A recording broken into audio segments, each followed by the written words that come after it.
Hello students, आज हम देख रहे हैं फिनॉल की केमिकल प्रॉपर्टीज। फर्स्ट है इसमें एसिडिक नेचर। फिनॉल्स जो होते हैं ये भी अल्कोहल्स के समान एसिडिक बिहेवियर शो करते हैं।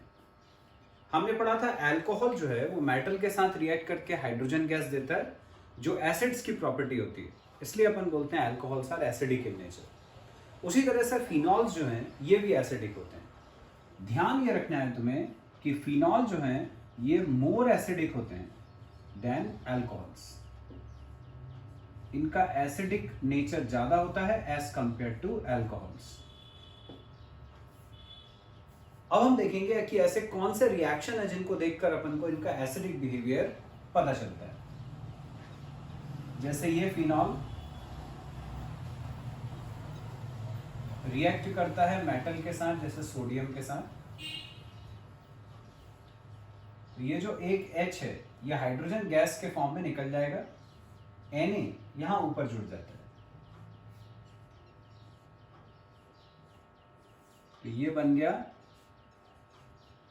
सोडियम फिनॉक्साइड, इसको हम बोलते हैं सोडियम फिनॉक्साइड।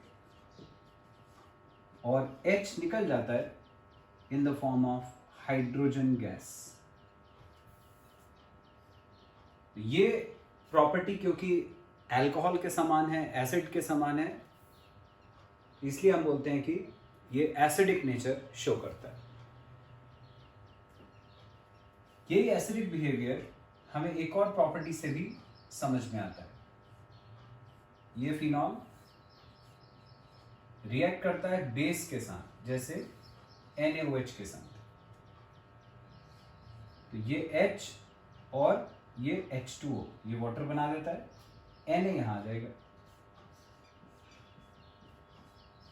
ये फिर वही बन गया सोडियम फिनॉक्साइड, निकल गया H2O। अब यहां से कैसे पता चल रहा है कि ये एसिड है? ये क्या होता है? बेस। ये क्या है? सॉल्ट। और ये वाटर। अब तुम न्यूट्रलाइजेशन रिएक्शन जानते हो, acid plus base gives salt and water. तो यदि बेस है और उधर सॉल्ट एंड वाटर बन रहा है मतलब कि एसिड होना चाहिए। ये दो रिएक्शन रिप्रेजेंट करते हैं कि phenol is acidic in nature. Next property है एसाइलेशन। एसाइलेशन का मतलब होता है रिएक्शन विथ एसिड क्लोराइड और एसिड एनहाइड्राइड।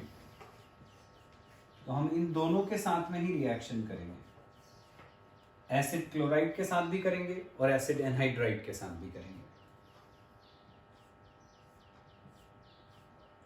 ये फिनॉल, इसका रिएक्शन एसिड क्लोराइड CH3COCl के साथ किया। तो ये H और Cl HCl बना के निकल जाएगा, COCH3 ऊपर आ जाएगा। तो ये बेंजीन रिंग यहां आ गया ऊपर OCOCH3, बाकी निकल गया HCl। ये जो कंपाउंड बना इसको हम बोलते हैं फिनाइल एसीटेट। बिल्कुल ऐसी रिएक्शन अब एसिटिक एनहाइड्राइड के साथ। ये फिनॉल, इसका reaction acetic anhydride. Acetic anhydride होता है CH3CO CH3COO, इसके साथ रिएक्ट करें। तो ये CH3COO के साथ ये वाला H, ये CH3COOH बना के निकल जाएगा। बाकी बचा COCH3 यहां जुड़ जाएगा, सेम प्रोडक्ट बनेगा पिछले वाले रिएक्शन जैसा। यहां आ गया OCOCH3, बाकी निकल गया CH3COOH। फिर वही प्रोडक्ट, सेम प्रोडक्ट है पहले वाले, बन गया फिनाइल एसीटेट। नेक्स्ट प्रॉपर्टी है बच्चों बेंजोइलेशन। बेंजोइलेशन का मतलब होता है reaction with benzoyl chloride. Benzoyl chloride, अब बेंजोइल क्लोराइड क्या होता है? तो बेंजोइल क्लोराइड होता है C6H5COCl, ये होता है बेंजोइल क्लोराइड। इसके साथ रिएक्शन करना है। रिएक्शन को हम बोलते हैं शॉर्टन बाउमैन रिएक्शन। तो फिनॉल लेते हैं हम, फिनॉल ये हो गया, इसका रिएक्शन कराया बेंजोइल क्लोराइड C6H5COCl के साथ। तो ये H के साथ Cl, HCl निकल जाएगा, CO C6H5 ऊपर, तो ये बेंजीन रिंग, उसके ऊपर यहां आ गया O CO C6H5, HCl निकल गया। ये जो कंपाउंड बना इसको हम बोलते हैं फिनाइल बेंजोएट। ये बन गया फिनाइल बेंजोएट। जैसे पहले फिनाइल एसीटेट था क्योंकि यहां पे CH3 आ रहा था, अब ये फिनाइल बेंजोएट कहलाता है। नेक्स्ट है रिएक्शन विथ अमोनिया। फिनॉल का रिएक्शन करना है अमोनिया के साथ। ये फिनॉल अमोनिया के साथ रिएक्ट करता है, यहां का H और ये OH, H2O बना के निकल जाएगा, NH2 ऊपर जुड़ जाएगा। तो ये बेंजीन रिंग, उसके ऊपर आ गया NH2, H2O निकल गया। जब बेंजीन के ऊपर NH2 आता है तो अपन इसको क्या बोलते हैं? एनिलीन। तो ये कंपाउंड बन गया एनिलीन। अब है रिएक्शन विथ जिंक डस्ट। तो फिनॉल का रिएक्शन करना है जिंक के साथ। ये फिनॉल, इसका रिएक्शन जिंक के साथ। तो ये जो जिंक है ये इस O के साथ मिलकर जिंक ऑक्साइड बना देता है। अब बेंजीन रिंग में हर कोने पे H तो होता ही है, जो अपन अलग से रिप्रेजेंट नहीं करते। वैसे ये वाला जो H बचा हुआ है इसको भी रिप्रेजेंट नहीं करेंगे, तो ये सिर्फ इतना बचा, प्लस जिंक ऑक्साइड निकल गया। ये जो कंपाउंड बना ये हमें पता है बेंजीन है, ये बन गया बेंजीन। नेक्स्ट प्रॉपर्टी है हेलोजिनेशन। हेलोजिनेशन का मतलब होता है एडिशन ऑफ हेलोजन। हेलोजिनेशन मतलब एडिशन ऑफ हेलोजन। और ये ध्यान रखना इस एडिशन में कि जो फिनॉल होता है वो होता है ortho and para directing. Ortho and para directing, इसका मतलब कि जब इसके अंदर किसी हेलोजन का एडिशन होगा तो वो एडिशन कहां कहां पर होगा? ऑर्थो पोजीशन पे और पैरा पोजीशन पे। ऑर्थो कौन सी होती है? 1 2। पैरा कौन सी होती है? 1 4। तो 1 2 और 1 4 पोजीशन पे हमें एडिशन करना है। तो ये फिनॉल, इसका रिएक्शन भी अपन ने कराया ब्रोमीन के साथ में। इसके 2 मॉलिक्यूल ले लिए, इसके 2 ले लिए, तो 2 प्रोडक्ट्स बनते हैं। एक प्रोडक्ट में जो यहां का H है ये Br के साथ मिलकर HBr बना देता है। एक Br यहां जुड़ जाएगा, ये हो गया हमारा ऑर्थो पोजीशन वाला है। प्लस अब दूसरा कंपाउंड पैरा पोजीशन पे एडिशन से बनेगा। दूसरी रिंग, उसमें यहां का H Br के साथ मिलकर HBr बना देगा। तो यहां पर वैलेंसी फ्री हुई, वहां पर ब्रोमीन जुड़ जाएगा। निकल गए कितने Br? एक H और एक Br HBr, और ऐसी दूसरी रिंग से H और एक Br HBr, तो 2 HBr निकल गया। ये जो पहला वाला कंपाउंड है उसमें ऑर्थो पोजीशन पे ब्रोमीन जुड़ा है और इस पूरे को अपन बोलते हैं फिनॉल। तो इसका नाम हो गया 2 ब्रोमोफिनॉल या उसी को हम ऑर्थोब्रोमोफिनॉल भी बोल सकते हैं। दूसरा वाला 4th पोजीशन पे है, तो 4-ब्रोमोफिनॉल या पैराब्रोमोफिनॉल। ये हो गया अपना हेलोजेनेशन। नेक्स्ट प्रॉपर्टी है स्टूडेंट्स नाइट्रेशन। नाइट्रेशन मतलब एडिशन ऑफ नाइट्रिक एसिड। हम इसमें नाइट्रिक एसिड का एडिशन करेंगे। नाइट्रिक एसिड मतलब HNO3, ये फिनॉल, इसके 2 मॉलिक्यूल लिए, इसमें एडिशन करा नाइट्रिक एसिड 2HNO3। HNO3 को अपन ब्रेक कर सकते हैं, HONO2 लिखा, एक बार ऑर्थो पोजीशन का H और ये OH, H2O बना के निकल जाएगा, NO2 यहां जुड़ जाएगा, तो प्रोडक्ट ये बना, यहां ऑर्थो पोजीशन पे आ गया NO2। अगली बार यहां का H और OH फिर एक बार H2O बना देगा, NO2 यहां जुड़ जाएगा, तो जहां पहले ऑर्थो पोजीशन पे एडिशन हुआ था अब पैरा पे हो जाएगा, ये, और 2 बार H2O निकला है तो 2H2।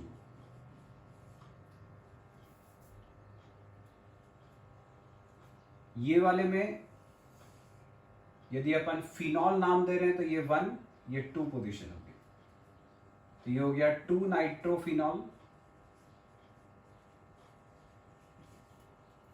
और ये 1 तो ये 4, तो ये हो गया 4 नाइट्रोफिनॉल।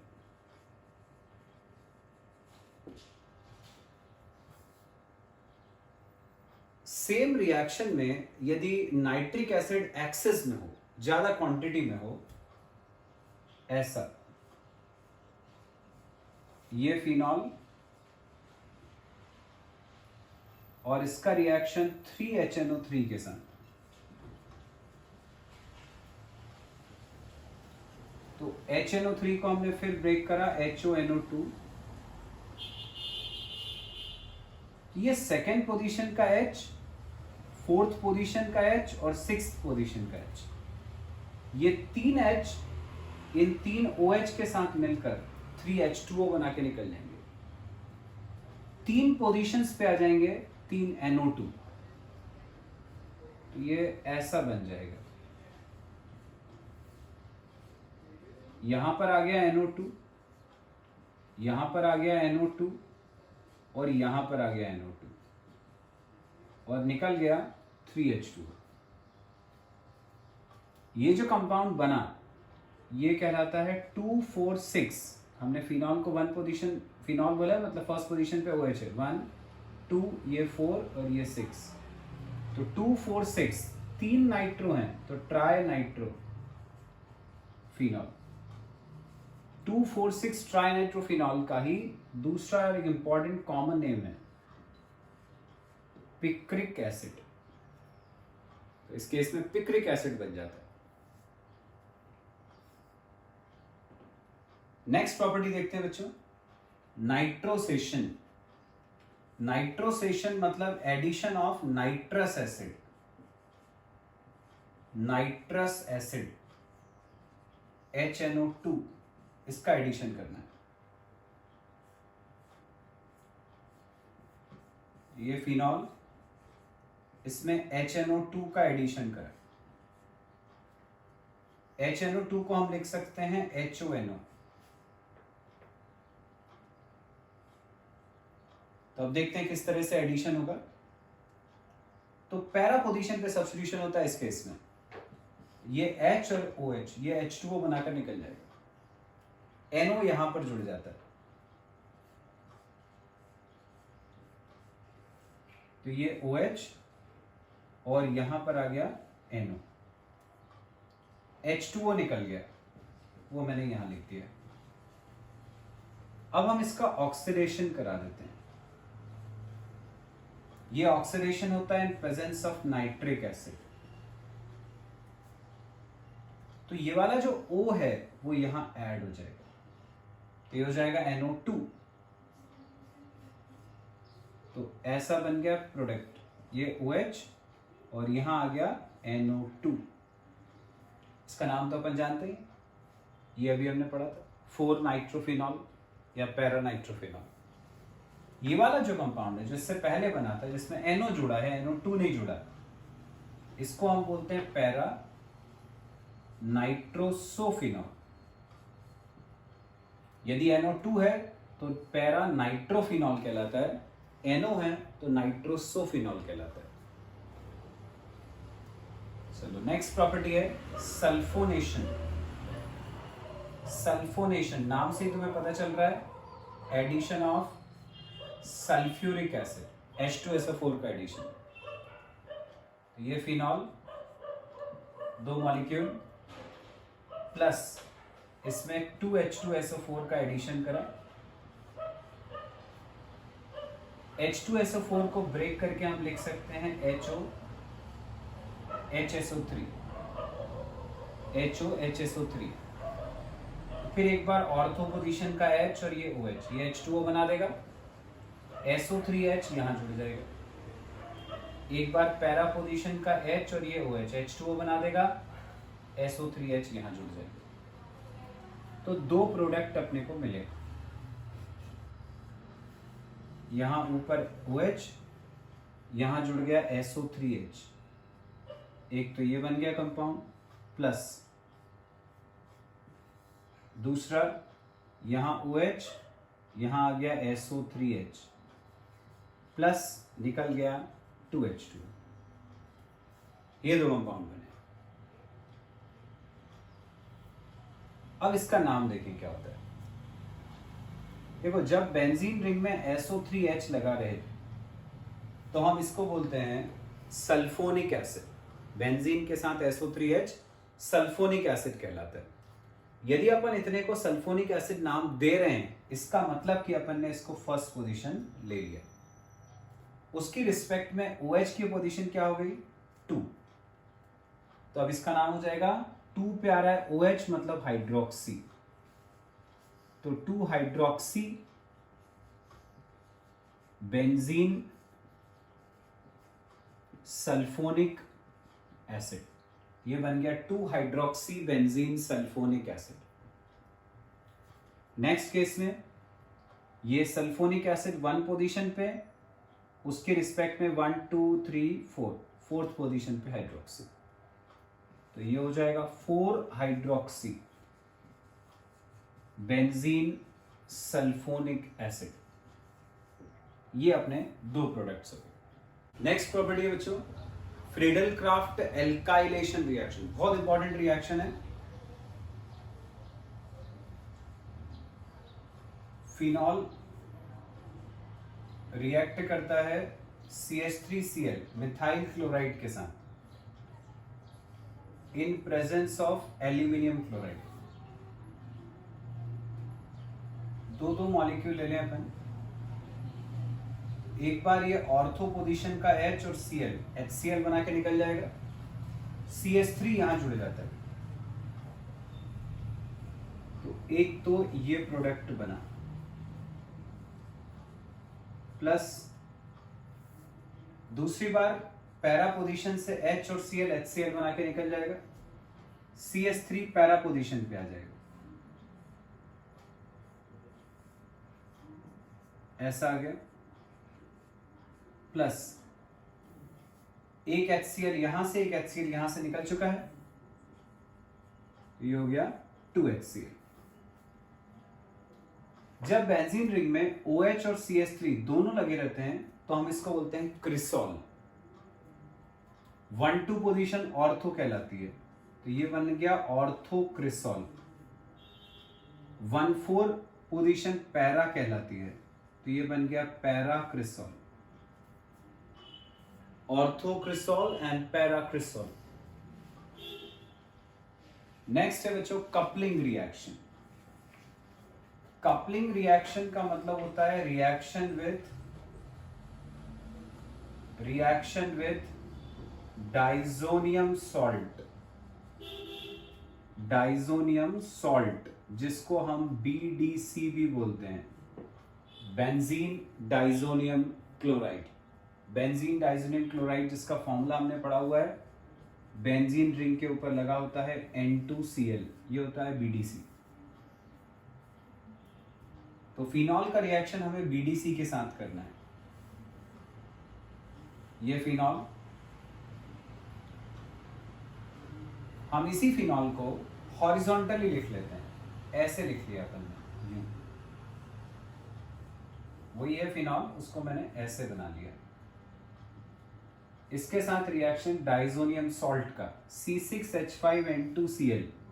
C6H5 मतलब बेंजीन रिंग, ये बेंजीन रिंग, उसमें जुड़ा है N2Cl, ये N2, ये Cl। अब इसका रिएक्शन करेंगे।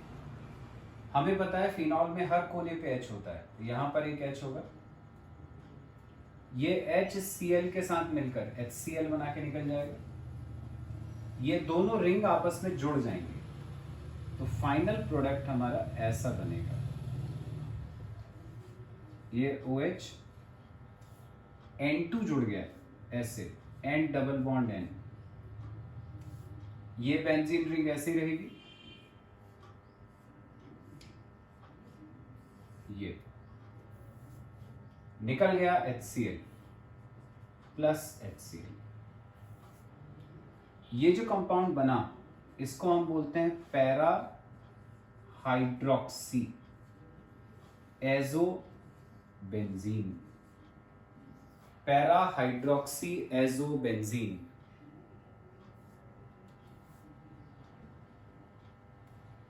नेक्स्ट प्रॉपर्टी देखते हैं, कोलबेज रिएक्शन। कोलबेज रिएक्शन में हम सबसे पहले तो फिनॉल का सोडियम सॉल्ट मतलब सोडियम फिनॉक्साइड बनाते हैं, OH, इसका रिएक्शन करा दिया अपन ने NaOH से, हमने पढ़ा था सबसे पहले वाले रिएक्शन में एसिडिक नेचर में। ये H और OH H2O बना के निकल जाता है, Na ऊपर जुड़ जाएगा, ये बन गया सोडियम फिनॉक्साइड। सोडियम फिनॉक्साइड का रिएक्शन कराते हैं कार्बन डाइऑक्साइड के साथ, तो ये ऐसा बनता है। यहां का जो H है वो ऊपर जुड़ जाएगा और COO के साथ Na यहां पर आ जाएगा, तो ये बन गया OH और यहां आ गया COO Na, COO Na यहां जुड़ गया H ऊपर। ये जो कंपाउंड बना, इसको हम बोलते हैं सोडियम सैलिसाइलेट, मतलब sodium salt of salicylic acid. इसका रिएक्शन HCl के साथ किया, तो ये NaCl निकल गया, H यहां पर आ गया, तो ये हो गया OH, यहां COOH, NaCl निकल गया। ये जो कंपाउंड बना, ये कहलाता है सैलिसिलिक एसिड, ये बन गया अपना सैलिसिलिक एसिड। ये पूरा हो गया बच्चों अपना कोलबेज रिएक्शन। नेक्स्ट है रीमर टीमर रिएक्शन, बहुत इंपॉर्टेंट है रीमर टीमर रिएक्शन, अक्सर आता है एग्जाम में। इसमें हम फिनॉल का रिएक्शन कराते हैं CHCl3 मतलब क्लोरोफॉर्म और NaOH के साथ, CHCl3 और NaOH के साथ। तो यहां का एक H और ये OH, ये H2O बना के निकल जाएगा, Na तो यहां आ गया ऊपर, ये हो गया ONA, यहां का एक HCl के साथ HCl बना के निकल जाएगा, बचेगा CHCl2, वो यहां पे ऐड हो जाएगा, यहां आ गया CHCl2। अब इसका रिएक्शन करा देते हैं अपन 2NaOH के साथ।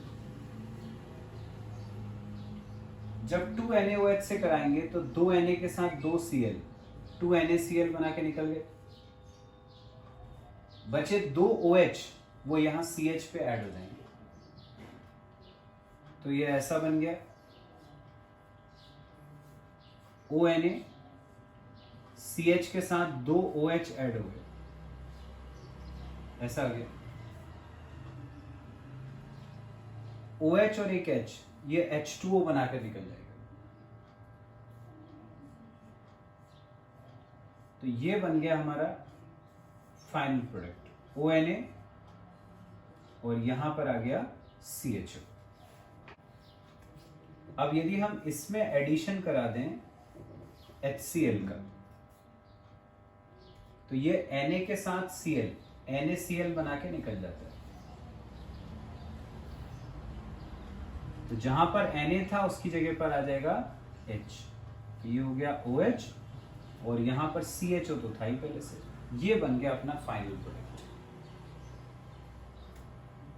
बिल्कुल इसी के जैसा देखो ये कंपाउंड था, ये और ये ऑलमोस्ट सेम है, बस अंतर इतना है कि इसमें COOH एसिडिक ग्रुप आ रहा है, जबकि इसमें CHO एल्डिहाइड आ रहा है। तो जैसे इसका नाम था सैलिसिलिक एसिड, वैसे इसको बोलते हैं सैलिसिल्डिहाइड, ये कहलाता है सैलिसिल्डिहाइड, मतलब सैलिसिल एल्डिहाइड। नेक्स्ट प्रॉपर्टी बच्चों, reaction with alkyl halide. Phenol direct तो नहीं रिएक्ट करता एल्काइल हैलाइड के साथ, लेकिन हम पहले फिनॉक्साइड बनाएंगे।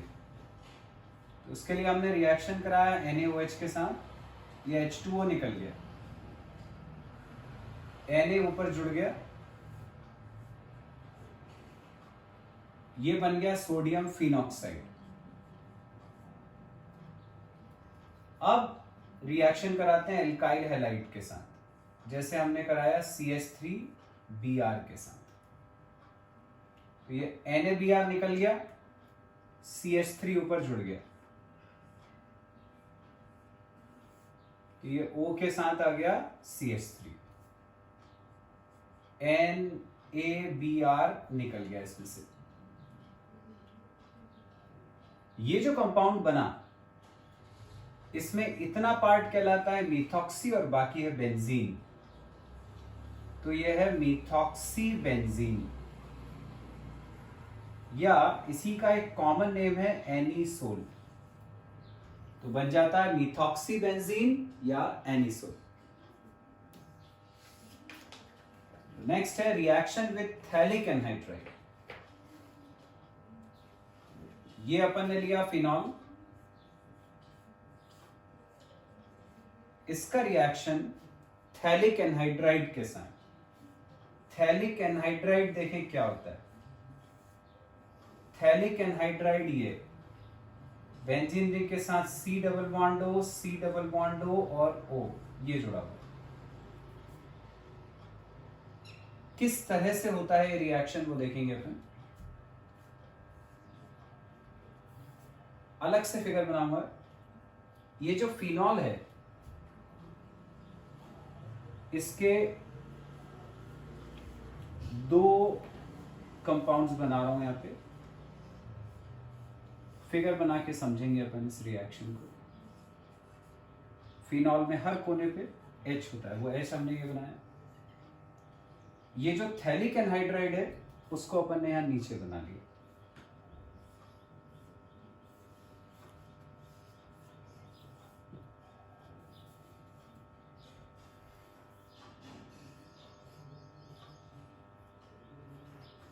ये थैलिक एनहाइड्राइड, ये तो क्या होता है, ये दो H और ये O, ये पूरा H2O बना के निकल जाता है। तो अब बचा क्या, ये ऊपर की दो रिंग ऐसी कैसी रही,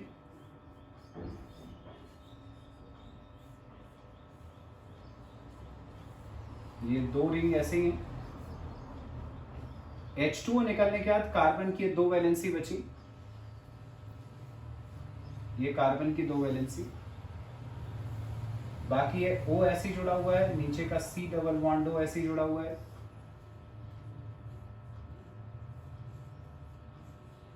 और ये रिंग ये। तो ये है बच्चों अपना फाइनल प्रोडक्ट। ये पूरा ये जो फाइनल प्रोडक्ट बना इसको हम बोलते हैं फिनोल्फ्थलीन। फिनोल्फ्थलीन जो तुम्हें पता है इंडिकेटर के फॉर्म में अपन यूज करते हैं लेबोरेटरी में एसिड और बेस की प्रेजेंस को डिटेक्ट करने के लिए। तो वो फिनोल्फ्थलीन इंडिकेटर जो है वो बनता है इस रिएक्शन से। चलो नेक्स्ट प्रॉपर्टी देखते हैं, हाइड्रोजिनेशन। हाइड्रोजनेशन मतलब एडिशन ऑफ हाइड्रोजन।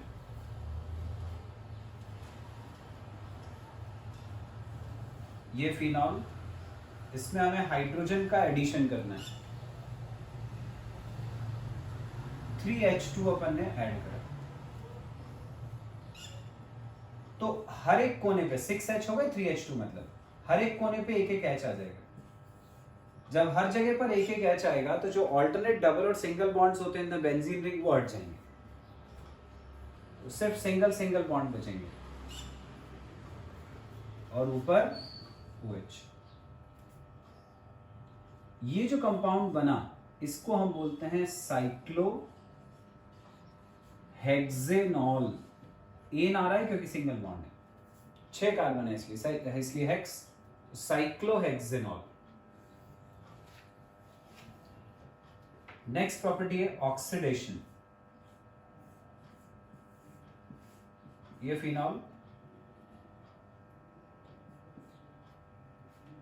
इसका ऑक्सीडेशन कराते हैं, ऑक्सीजन का एडिशन किया, बेंजीन रिंग का यहां का H, यहां का H और यहां का O, ये H2O बना के निकल जाता है। एक O यहां नीचे ऐड हो जाएगा,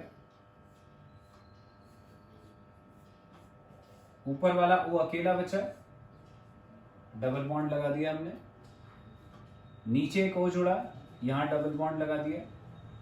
अब बच्चों अपन को पता है कि जो रिंग है वो इंडिकेट करती है ऑल्टरनेट डबल और सिंगल बॉन्ड्स, पर जब ये दो ऑक्सीजन जुड़ गए तो अब तुम देखो यहाँ पे ऑल्टरनेट डबल और सिंगल बॉन्ड नहीं बच सकते, क्योंकि सपोज यदि यहाँ पे डबल बॉन्ड अपन ने लगा दिया, यदि हम यहाँ पे डबल बॉन्ड लगाते हैं तो अब तुम देखो कार्बन की वैलेंसी 2 2 4 और 1 5 हो जाएगी, पॉसिबल नहीं है। तो फिर ये जो रिंग है ये हट जाती है इसमें से, अब रिंग नहीं बचती। बॉन्ड कौन से बचते हैं यार, एक डबल बॉन्ड यहां आता है, एक डबल बॉन्ड यहां आता है। मतलब फाइनल प्रोडक्ट में यदि फिर से बना दूं तो ये बनता है,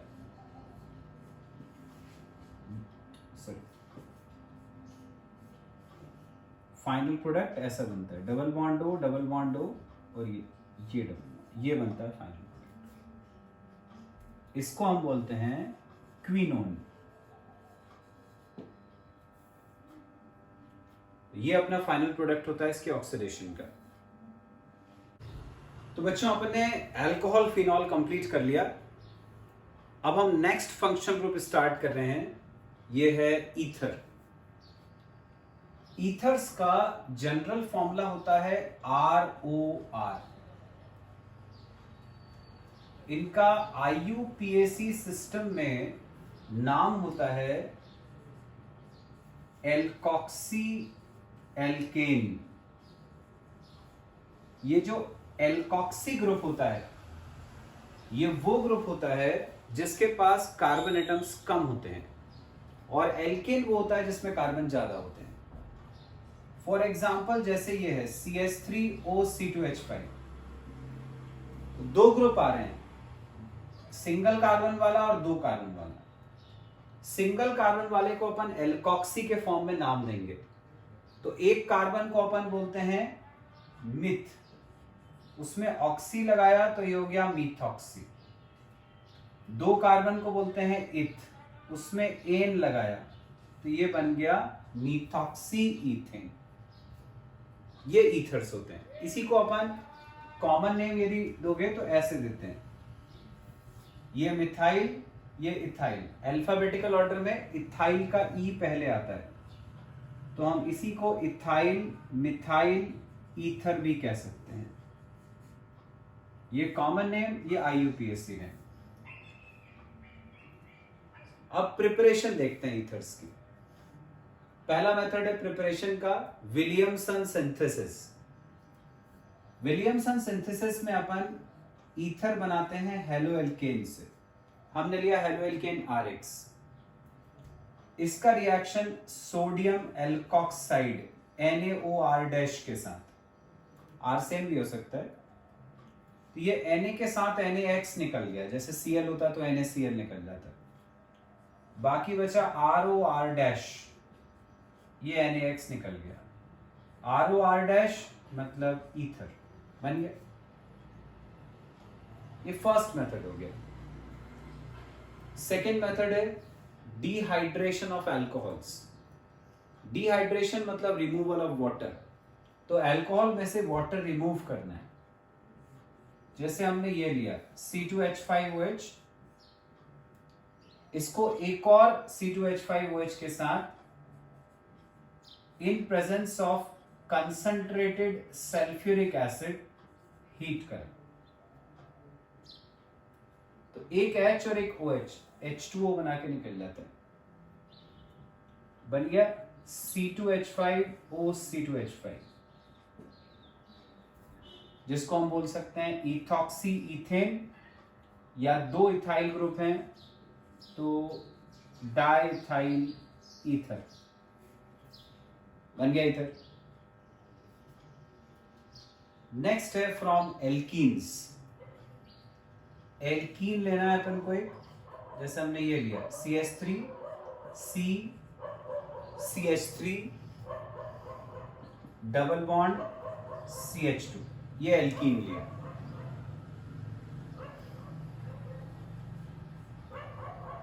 एल्कीन से हमें बनाना है ईथर। एल्कीन से ईथर बनाने के लिए अपन इसका रिएक्शन कराते हैं अल्कोहल के साथ, जैसे इथेनॉल C2H5OH के साथ किया, मैंने उसको HOC2H5 लिख लिया। तो अब इसमें से क्या होता है, ये जो OC2H5 है ये पूरा कार्बन की इस वैलेंसी पे आ जाता है, H उसके साथ यहां जुड़ जाएगा, तो ये बन गया CH3 C CH3, नीचे आ गया OC2H5 और यहां पर आ गया ये H इसमें जुड़ गया, तो ये सिंगल बॉन्ड CH3 ऐसा आ गया। अब इसका नाम देखें क्या हो जाएगा।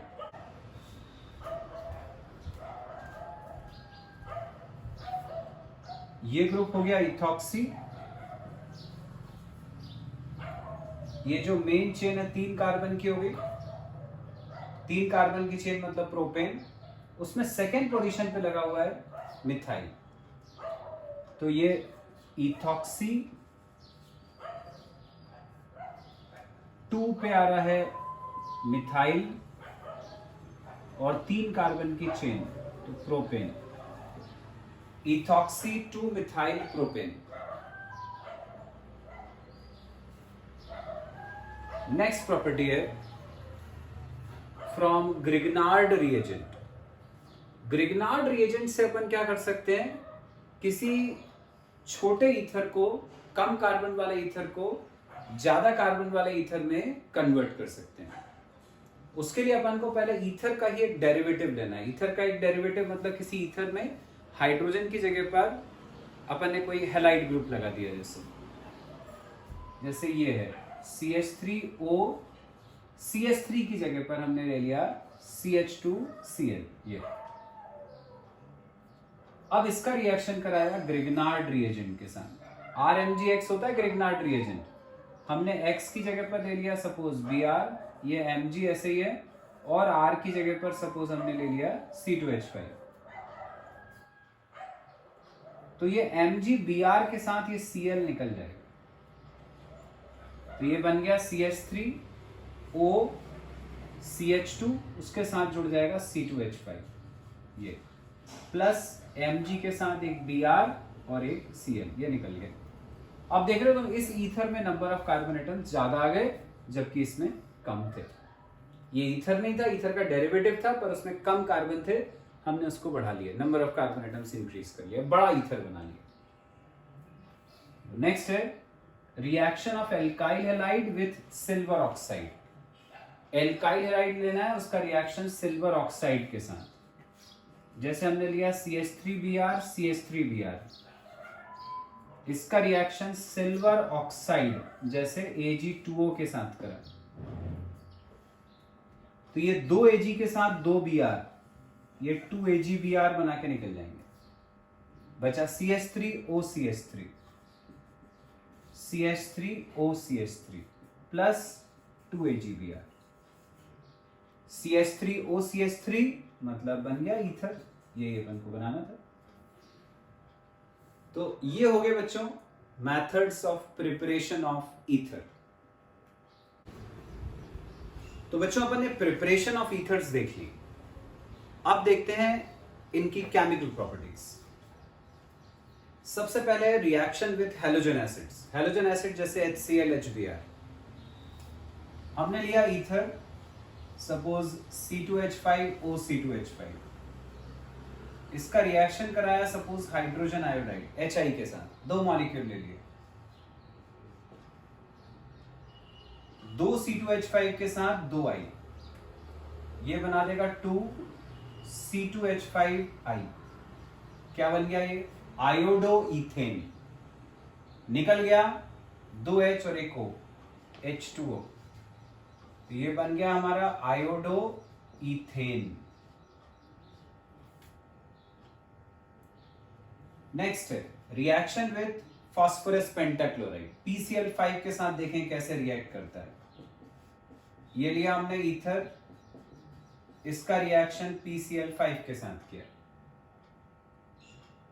यहां के 2 C2H5 यहां से 2 Cl लेकर बना देते हैं 2 C2H5Cl। बाकी क्या बचा? एक P, एक O और 3 Cl, क्योंकि 2 Cl तो निकल चुके, तो POCl3। POCl3 को हम बोलते हैं फॉस्फोराइल क्लोराइड, और इसका नाम तो तुम जानते ही हो, ऊपर वाले जैसा, क्लोरोइथेन। नेक्स्ट है रिएक्शन विथ एसिटिल क्लोराइड। ये लिया हमने ईथर C2H5O C2H5, कोई दूसरा भी ले सकते हो।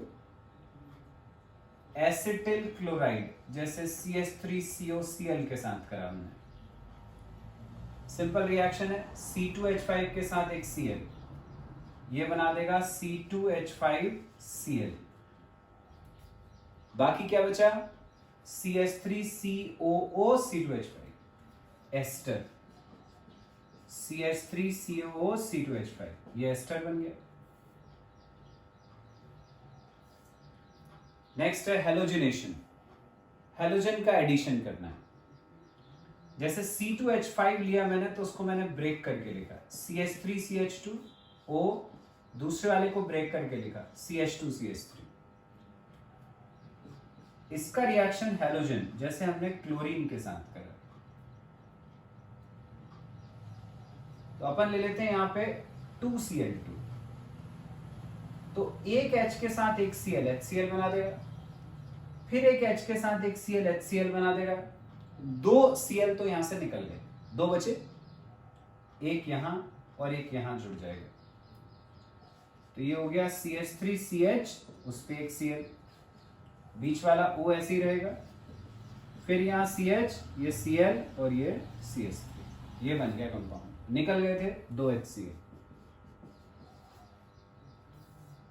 नाम देखें इसका, ये इथाइल, ये इथाइल, तो कितने इथाइल? 2, तो डाइथाइल ईथर तो था, पर उसमें यहां पर और यहां पर एक एक क्लोरीन आ गया। अब हमने इस कार्बन को यदि 1 नंबर नाम दिया, तो दूसरा वाले का नाम कुछ अलग होगा, 1 डैश। तो 1 पे एक क्लोरो और 1 डैश पे एक क्लोरो, तो ये हो जाएगा 1, 1 डैश। 2 क्लोरीन है तो डाई क्लोरो, 2 इथाइल ग्रुप हैं तो di ethyl ether, 1 dash dichloro diethyl ether. Next property, ring substitution reactions in aromatic ethers. अब एरोमेटिक ईथर लेना है, मतलब बेंजीन रिंग वाला। ये ध्यान रखना है तुम्हें कि जैसे अपन ने फिनॉल में पढ़ा था वैसे ये भी ऑर्थो पैरा डायरेक्टिंग होते हैं, ऑर्थो पैरा डायरेक्टिंग होते हैं एरोमेटिक ईथर्स। मतलब यहां भी सब्स्टिट्यूशन ऑर्थो और पैरा पोजीशन पे होता है। सबसे पहले नाइट्रेशन, नाइट्रेशन मतलब जानते हो एडिशन ऑफ नाइट्रिक एसिड। ये ईथर लिया जैसे अपन ने, बेंजीन रिंग, उसके ऊपर जुड़ा है OCH3, इसका रिएक्शन नाइट्रिक एसिड के साथ HNO3, HNO3 को हम लिख सकते हैं HONO2। तो जैसे अपन ने फिनॉल से पढ़ा था वैसे ही एक बार ऑर्थो पोजीशन का H और OH H2O बना के निकल जाएगा।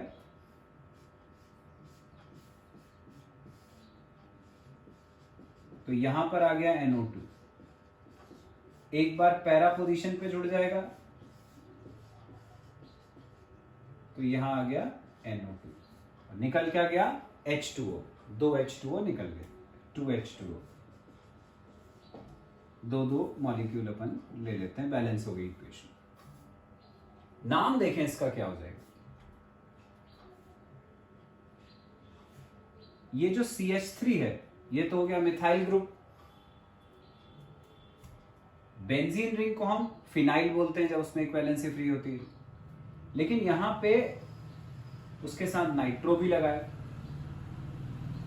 और कौन सी पोजीशन पे लगा हुआ है, इसको 1 तो ये 2 पोजीशन पे लगा हुआ है, तो इसका नाम हो गया मिथाइल 2 नाइट्रो फिनाइल ईथर। बीच में O ग्रुप आ रहा है इसलिए ईथर, तो मिथाइल 2 नाइट्रोफिनाइल ईथर। तो अब इससे तुम्हें सेकेंड वाले का नाम पता चली गया, ये मिथाइल, ये 1 पोजीशन, 2 3 4, तो मिथाइल 4 नाइट्रोफिनाइल ईथर।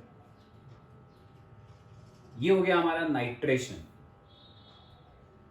बिल्कुल ऐसे ही है हेलोजनेशन, हेलोजन का एडिशन कर देते हैं। ये लिया अपन ने एरोमेटिक ईथर, वैसे ही 2 मॉलिक्यूल, इसका रिएक्शन करा दिया सपोज 2Br2 के साथ, एक बार ऑर्थो पोजीशन पे होगा एक बार पैरा पोजीशन पे, तो एक तो ये हो गया ऑर्थो पे, एक बार हो गया पैरा पे, ये बन गए 2 प्रोडक्ट। अब नाम, ये मिथाइल यहां जुड़ा है तो ये 1 ये 2, सेकेंड पोजीशन पे ब्रोमो, तो इसका नाम हुआ मिथाइल 2 ब्रोमोफिनाइल ईथर। दूसरा वाला हो जाएगा मिथाइल 1 2 3 4 4 ब्रोमोफिनाइल ईथर। तो ईथर बहुत छोटा ग्रुप था बच्चों, ये आज अपना कंप्लीट हो गया।